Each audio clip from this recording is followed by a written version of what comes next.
Le quartier latin de Paris. Situé dans le 5e et 6e arrondissement, ce quartier est un lieu qui respire l'histoire et la culture. Les habitants de Paris en sont épris tout autant que les touristes. Il est en premier lieu intéressant de noter que le quartier latin tire son nom du Moyen-Âge, à l'époque où la plupart des écoles enseignaient en latin et où les étudiants continuaient à parler cette langue entre eux. Cette dimension éducative a contribué à la renommée du quartier, qui attire toujours autant de personnes en quête de savoir. Mais ce n'est pas tout. Le quartier latin regorge également de structures qui témoignent de son riche patrimoine historique et architectural. Voyons tout cela en profondeur. Le quartier latin de Paris est donc avant tout connu pour son importance dans le domaine de l'éducation. Avec de nombreuses écoles, lycées et surtout universités, il attire des étudiants du monde entier en quête de savoir.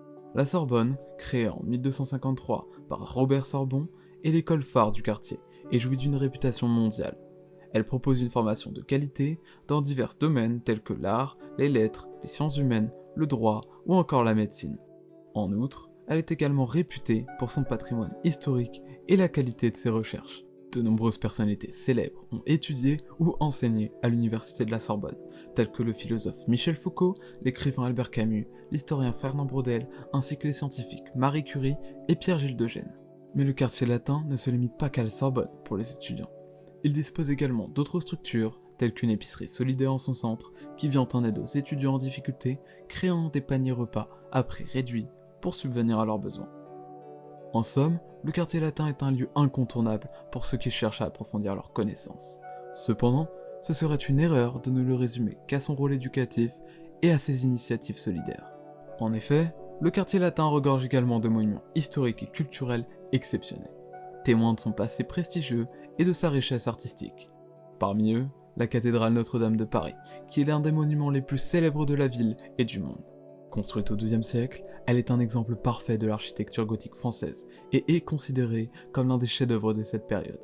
Malgré les dommages importants qu'elle a subis lors de l'incendie d'avril 2019, elle reste un lieu de visite incontournable pour les touristes du monde entier.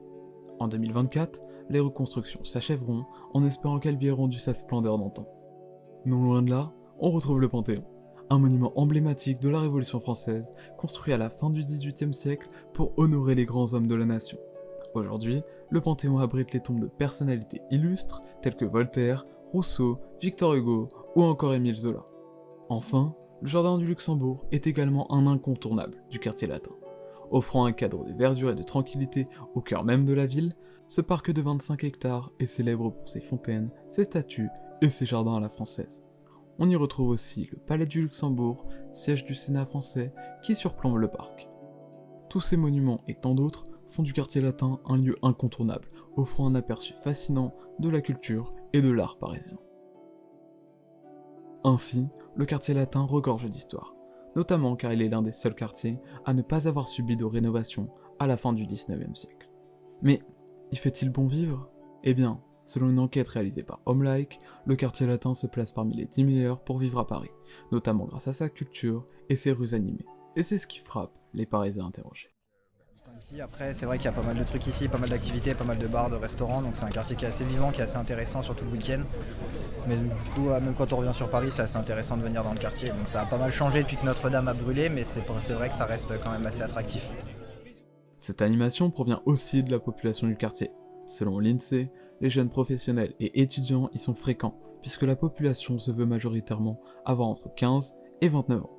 En somme, le quartier latin est un lieu emblématique de Paris, où se mêlent à la fois une dimension étudiante, un patrimoine culturel, un historique riche et une vie animée, faisant de ce quartier un endroit à ne pas manquer pour les visiteurs et habitants de la ville lumière.